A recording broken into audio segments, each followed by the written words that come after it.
नमस्कार दोस्तों, मैं राहुल शास्त्री स्वागत करता हूं आपका। दोस्तों, आज हम चर्चा करेंगे मेष लगन के ऊपर। मेष लगन के अंदर कौन से मारक ग्रह होते हैं जिसकी दशा में आपको फायदा होगा, और कौन से खराब ग्रह होते हैं जिन जो आपको कष्ट देंगे। तो अपनी ज्योतिष सिखाने की श्रृंखला को जारी रखते हैं। जैसा कि मैंने आपको बताया था कि पहले मैं आपको बेसिक्स बताऊंगा, तो मैंने आपको 12 राशियों के बारे में बताया, ग्रहों के बारे में बताया, 12 भाव से क्या विचार करते हैं, ऊंच नीच के ग्रह, ग्रहों की दृष्टियां, ग्रहों का बल, मित्रता शत्रुता ग्रहों के बीच में, ये तमाम जानकारी आपको दी। अब हम एक एक करके कुंडली एनालाइज करेंगे। 12 लगन होती हैं, 12 राशि होती हैं। इसको अगर आपने सीख लिया तो काफी हद तक आप चीजें को सीख जाएंगे। हालांकि उसके बाद भी कुछ चीजें रहती हैं, जैसे सूर्य से अस्त कैसे होते हैं ग्रह, दशा कैसे देखते हैं हर ग्रह की। तो ये लगन के बाद हम चर्चा करेंगे इस विषय में, ताकि आप पूर्ण रूप से चीजों को समझ पाए। और हम स्टेप बाय स्टेप में चीजों को समझा रहा हूं कि कौन सी चीज कहां पे आप समझेंगे और ज्योतिष को बहुत आसानी से समझ सके, इसलिए मैं स्टेप बाय स्टेप चीजें आपको समझा रहा हूं। तो देखिए, ये जो कुंडली है इसमें सिर्फ मैंने अभी राशियां रखी हैं, क्योंकि इस सीरीज के अंदर हम सिर्फ और सिर्फ राशियों के माध्यम से पढ़ेंगे। अगर मैंने ग्रह इसमें डाल दिए जो संपूर्ण कुंडली होती है तो आप कंफ्यूज हो जाओगे। तो स्टेप बाय स्टेप आप समझेंगे, उसके बाद में हम पूर्ण रूप से किसी जातक विशेष की कुंडली के बारे में संपूर्ण जानकारी देंगे।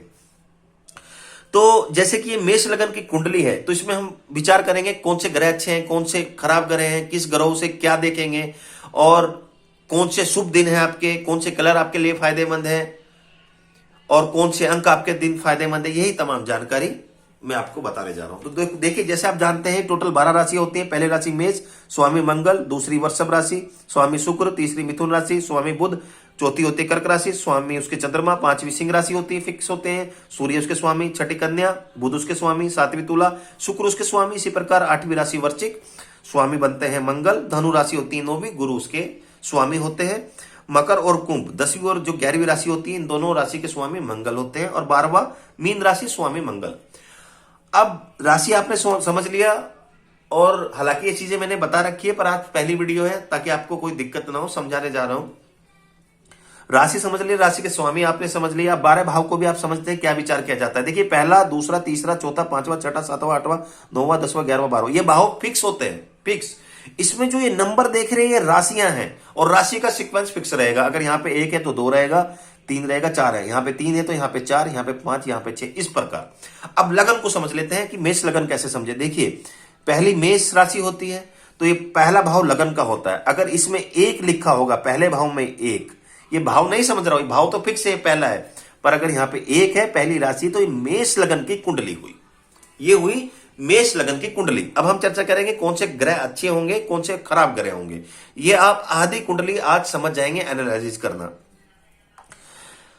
तो देखिए, सबसे पहले आप विचार करिए, मेष राशि के जो स्वामी होते हैं मंगलदेव, मंगलदेव कुंडली के मालिक हुए। तो जो कुंडली का मालिक है वो हमेशा अच्छा प्रभाव देता है। तो इनकी 2 राशि होती है मंगल की, एक मेष और वृश्चिक। तो मंगल को पहला भाव मिला और 8वां भाव। पहले भाव से लगन होता है, शरीर होता है, आपकी पर्सनैलिटी होती है। और 8वां भाव मृत्यु, तुल्य, कष्ट, ऑब्स्टैकल्स, परेशानी, गुप्त चीजें का विचार किया जाता है। 8वां भाव तिर्क भाव होता है, अच्छा भाव नहीं होता, क्योंकि कुंडली के मालिक है मंगल, तो उनको 8वें भाव का दोष नहीं मिलेगा, लगेगा। और वो लग्नेश है, कुंडली के मालिक हैं, तो मंगल इस कुंडली के अंदर कारक होते हैं। उनकी दशा, अंतर्दशा, प्रत्यंतर दशा में जातक को बहुत फायदा होगा। हालांकि वो किस तरह का फायदा होगा वो विचार करेंगे जब मंगल जो हम ग्रहों को विचार करेंगे। जैसे मंगल जिस भाव में होगा उसके हिसाब से हम देखेंगे कि उसकी महादशा में जातक को कैसे रिजल्ट मिलेंगे। ये हम अपनी अगली सीरीज में कवर करेंगे, जिसमें हम संपूर्ण कुंडली का विवेचन करेंगे, जिसमें हम देखेंगे कि मंगल किस भाव में बैठा है। जिस भाव में, अगर एग्जाम्पल करो, मंगल अगर 10वें भाव में बैठा है तो 10वां भाव आपके रोजगार का होता है, व्यवसाय का होता है। तो रोजगार पे को लेके उसके असर करेगा, रोजगार में आपको फायदा देगा, क्योंकि मंगल यहाँ पे ऊंच का होता है। ये तमाम चीजें मैंने आपको बता रखी है, ऊंच नीच, ये हम धीरे धीरे कवर करेंगे। जहां मंगल अपनी दृष्टि देंगे वहां पे भी आपको फायदा होगा। तो जो ये मेरी बेसिक चीजें थी पिछली वाली, ये अब अगली आने वाली जो सीरीज होगी उसमें हम कवर करेंगे। तो देखिए, मंगल इस कुंडली के अंदर फायदेमंद हुए। अब आप आगे चलते हैं, 2। अब आगे चलिए, दूसरे भाव में क्या लिखा है, 2 का मतलब क्या हुआ, वृषभ राशि, शुक्र हुए इसके स्वामी। तो शुक्र के भी 2 राशि होती हैं, एक वृषभ और एक तुला।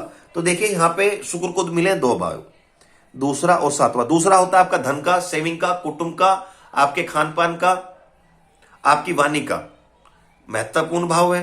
और 7वां भाव होता है वैवाहिक जीवन का, पार्टनरशिप का, डेली वेज का, और साथ ही साथ रोजगार को भी दर्शाता है 7वां भाव। तो दोनों भाव अच्छे हैं, बट यहाँ पे दूसरा और 7वें भाव के जो स्वामी होते हैं उनको मार्केस बोला जाता है। तो शुक्र यहाँ पे हालांकि मारक हुए हैं, बट उनकी कुंडली के अंदर उनका प्लेसमेंट देखा जाएगा। अगर उनका प्लेसमेंट बहुत अच्छा हुआ, शुक्र अपने खुद के भाव में हुए, तो यहाँ पे वो अपने नकारात्मक फल में कमी कर देंगे। हालांकि शुक्र को इस कुंडली के अंदर मारक माने जाएंगे। मेष लगन के अंदर शुक्र की दशा अंतर दशा में जातक को स्वास्थ्य से लेके प्रॉब्लम होगी, उसकी दशा अंतर दशा में दिक्कत जरूर होगी। हालांकि अगर उसका प्लेसमेंट अच्छा हुआ, प्लेसमेंट का मतलब शुक्र अच्छी जगह बैठे हैं, तो वो अपना प्रभाव अलग देंगे। वो हम जब कुंडली एनालिसिस करेंगे संपूर्ण, उसके बारे में मैं आपको बताने जा रहा हूं। फिलहाल यहाँ पे आधी चीज आज हम कवर कर लेंगे। अब देखिए तीसरे भाव को समझिए। तीसरा भाव फिजूल खर्चे का होता है, और साथ ही साथ आप ये भी समझ लीजिए जो मेष राशि के जो स्वामी होते हैं मंगल और शुक्रदेव, इनमें आपस में मित्रता नहीं होती पूर्ण रूप से, जो कि मैंने आपको पिछली वीडियो में कवर करके बताया था, मित्रता शत्रुता समझाई थी। तो इस वजह से शुक्र यहां पे मारक माने जाएंगे। अब आगे चलते हैं, देखो मिथुन, तीसरे भाव में कौन सी राशि है? मिथुन। स्वामी होते हैं बुधदेव, बुधदेव और मंगलदेव। मंगलदेव बुध को अपना मित्र नहीं मानते, और बुधदेव को भाव भी अच्छा नहीं मिला। तीसरा भाव फिजूल परेशानी, फिजूल खर्चे, अत्यधिक टेंशन, हालांकि ये पराक्रम को भी दर्शाता है। तो मिथुन की 2 राशि होती है, एक तो तीसरे भाव में है, दूसरे को भी विचार कर लेते हैं कि मेष लगन के अंदर दूसरा भाव कौन सा मिलता है बुध को, तो कन्या, उनकी दूसरी राशि है कन्या। तो दोनों भाव किसे मिले? बुध को।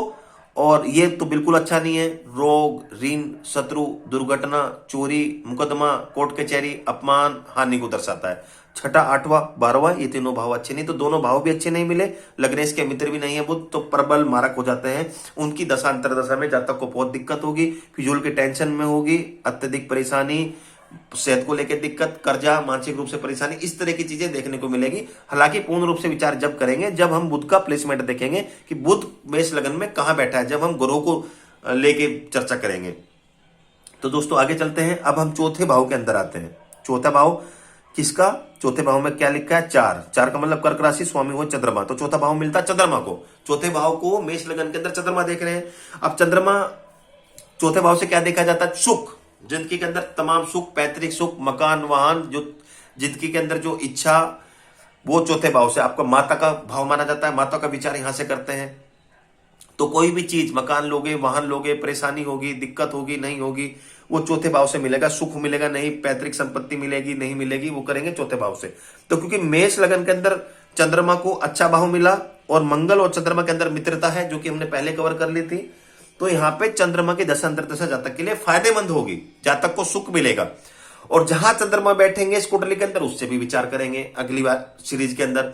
हालांकि ये जो मार्क कैसे बोल रहे हैं, अभी हम राशि को देख के बोल रहे हैं। अगर कारणवश चंद्रमा का प्लेसमेंट कहीं खराब हो गया, वो 6, 8वें 12वें बैठ गए, तो ये अच्छे ग्रह भी खराब फल दे सकते हैं, और जो बुरे ग्रह हैं वो भी किसी ना किसी परिस्थिति में अच्छे फल दे सकते हैं।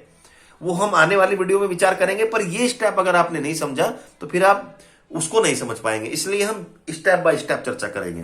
पहले आप राशि को समझ लीजिए कि मेष लगन के अंदर किस राशियों को कौन सा भाव मिलता है, अच्छा मिला या बुरा। अब 5वें भाव में देखिए 5 लिखा है। 5 का मतलब हुआ सिंह राशि, स्वामी सूर्य देव हुए। सूर्य देव और मंगल देव के अंदर मित्रता है, मैंने पहले ही बता दी। अब सूर्य जो है 5वां संतान का होता है, रिलेशन का होता है। 9 से 9 भगवत भागम को जब हम देखेंगे तो भाग्य का भी होता है, पूर्ण जन्म का होता है, अनसर्टेन गेन का होता है, आकस्मिक जो धन मिलता है, संतान का, आपकी बुद्धि का। तो 5वां भाव भी कुंडली के अंदर बहुत महत्वपूर्ण होता है। ये त्रिकोण का 5वां 9वां त्रिकोण के भाव होते हैं, सबसे इंपोर्टेंट समझे जाते हैं। तो देखिए यहाँ पे सूर्य को भी बहुत अच्छा स्थान मिला, और मंगल के तो परम मित्र हैं। जो मंगल है वो भी अग्नि तत्व के हैं, सूर्य भी अग्नि तत्व के हैं। जैसे कि हमने तत्वों के बारे में पीछे चर्चा करी थी, प्लीज आप पिछली वीडियो जरूर देख लीजिएगा, ताकि आपको आसानी से ये सब चीजें समझ में आ जाए।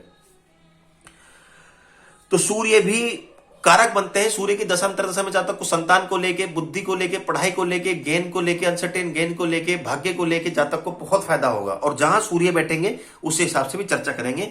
अगली वीडियो में हम इस चर्चा करेंगे इस विषय में। अब आगे चलते हैं दोस्तों। अब 6 के बारे, ये भी भाव कवर हो गया। ये तुला राशि, ये भी हम कवर कर चुके हैं, ये भी कर चुके हैं। अब देखिए 9वां भाव, 9वें भाव में आते हैं। 9 में लिखा है 9, ये भाग्य भाव होता है। ये जिस भी राशि में होगी, जो भी राशि यहां पे होगी, वो कुंडली में हमेशा उसका स्वामी अच्छा ही फल देगा, क्योंकि आपका भाग्य है। भाग्य आपके साथ में है तो जिंदगी का तमाम सुख आप प्राप्त करोगे। तो मेष लगन के अंदर भाग्य किसको मिला? तो यहां पे 9 लिखा है, तो 9 का मतलब ये हुआ गुरुदेव। तो भाग्यश बनते हैं गुरुदेव, भाग्यश बने गुरुदेव। अब गुरुदेव की 2 राशि होती है, धनु और मीन, तो ये 9 भाग्य का मिला। 12वां हानि को दर्शाता है, परेशानी को दर्शाता है, मेडिकल चीजों पे खर्चा या फिजूल की टेंशन को दर्शाता है, अनिद्रा को दर्शाता है। तो ये तो तिर्क भाव है, पर भाग्य एक मिल गया। किसी भी ग्रह को अगर त्रिकोण का एक भाव मिल गया और दूसरा कोई खराब ग्रह भी है तो दूसरी भाव का उसको दोष नहीं लगेगा। तो गुरु लगने इसके मित्र भी हैं और सबसे अच्छा भाव मिलने के कारण गुरु भी इस कुंडली के अंदर शुभ हुए। उनकी दशा अंतर्दशा में जातक को बहुत फायदा होगा। अब देखिए दोस्तों, शनि का विचार कर लेते हैं। अब शनि में और मंगल में पूर्ण रूप से मित्रता नहीं होती, जैसे कि आपने पुरानी वीडियो में अगर देखा होगा, बट यहां पे शनि को एक केंद्र का भाव मिला है, जो कि आपका रोजगार का होता है, आपका मान सम्मान का होता है, पिता का होता है, व्यवसाय का होता है। और 11वां भाव जो कि आपकी लाभ को दर्शाता है, इच्छा पूर्ति को दर्शाता है, फ्रेंड को दर्शाता है, आपके बड़े भाई बहनों को दर्शाता है। तो 11वां भाव तो इतना अच्छा नहीं माना जाता ज्योतिष के अंदर, पर 10वां भाव को हम बहुत अच्छा कह सकते हैं, क्योंकि ये आपका रोजगार है, ये आपके मान सम्मान है। यहां से व्यक्ति के जिंदगी के अंदर वो तरक्की कितनी करेगा, 10वें भाव से देखते हैं। तो पर मित्रता न होने के कारण शनि को यहां पे सम रखा गया है। जब हम कुंडली एनालिसिस करेंगे, शनि किसी न किसी भाव में जरूर होंगे, तो तब हम आपको बताएंगे, तब हम पता करेंगे कि शनि कारक है या मारक है। फिलहाल अभी इसको सम हम समझते हैं। अब दोस्तों आगे चलते हैं। तो देखो, पूरे इस भाव के अंदर हमने कवर कर लिए। देखो, राहु और केतु ये छाया ग्रह है, पर राहु केतु जो है छाया ग्रह है। जिस भाव में बैठते हैं, जिस राशि के जिस ग्रह के साथ बैठते हैं, उसके अकॉर्डिंग फल देते हैं, क्योंकि इनका खुद का कोई प्लेनेट नहीं होता। जब हम पूर्ण कुंडली पढ़ेंगे, आज हमने आधी कुंडली देख ली, आप आधी समझ चुके हैं। जब हम राहु केतु के बारे में भी विचार करेंगे, पर आप ये समझ लीजिए, मेष लगन के जो स्वामी होते हैं मंगल देव, और राहु और केतु में मित्रता नहीं होती, तो इस वजह से इनको भी आप मारक ही समझिए मेष लगन के अंदर।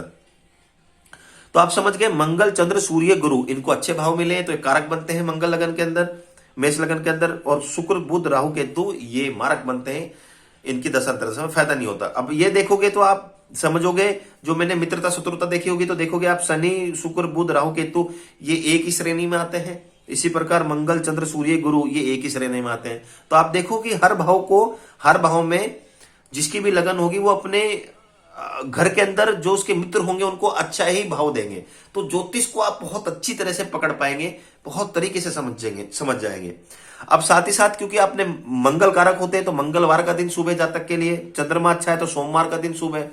सूर्य अच्छा है तो रविवार का दिन शुभ है जातक के लिए। गुरु अच्छा है तो गुरुवार का दिन अच्छा है। भाग्यशाली रतन, तो मंगल का रतन मूंगा पहन सकता है व्यक्ति, चंद्र का रतन मोती पहन सकता है, सूर्य का रतन मानिक पहन सकता है, गुरु का रतन बृहस्पति यानी पुखराजी पहन सकता है। हालांकि इन दिन का विचार, इन रत्नों का विचार अभी आप नहीं कर सकते जब तक आप घरों का प्लेसमेंट ना देखें, तभी पूर्ण रूप से आप समझ पाओगे। फिलहाल आप ये तो समझ गए कि 100% ये फायदेमंद तो है, पर पूर्ण रूप से फायदेमंद दर्शाएंगे जब पूर्ण रूप से हम कुंडली का विचार करेंगे, जब हम ग्रहों को भी देखेंगे।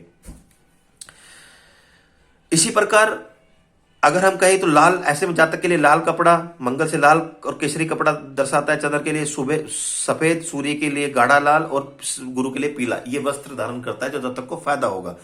इसी के कारण शुक्र और बुध राहु, यानी शुक्रवार का दिन फायदेमंद नहीं है, बुधवार का दिन फायदेमंद नहीं है, और राहु केतु से भी शनिवार के दिन शाम का ही विचार किया जाता है, तो ये दिन फायदेमंद नहीं है। साथ ही साथ मेष लगन के जो लोग कभी भी ओपल नहीं पहन सकते, डायमंड नहीं पहन सकते, पन्ना नहीं पहन सकते, गोमित नहीं पहन सकते, लहसुनिया नहीं पहन सकते, ये रतन वो कभी भी नहीं पहनेंगे, और ये दिन भी फायदेमंद नहीं रहते। तो दोस्तों अगर मैं बात करूं तो कौन से दिन फायदेमंद रहेंगे, तो एक दिन, एक अंक, 2 अंक, 3 अंक, ये मेष लगन के अंदर फायदेमंद है। दोस्तों बहुत सरल तरीके से आपको बताने की कोशिश की। मेरी वीडियो अगर अच्छी लगी तो लाइक करना, चैनल को सब्सक्राइब करना मत भूलिएगा। धन्यवाद।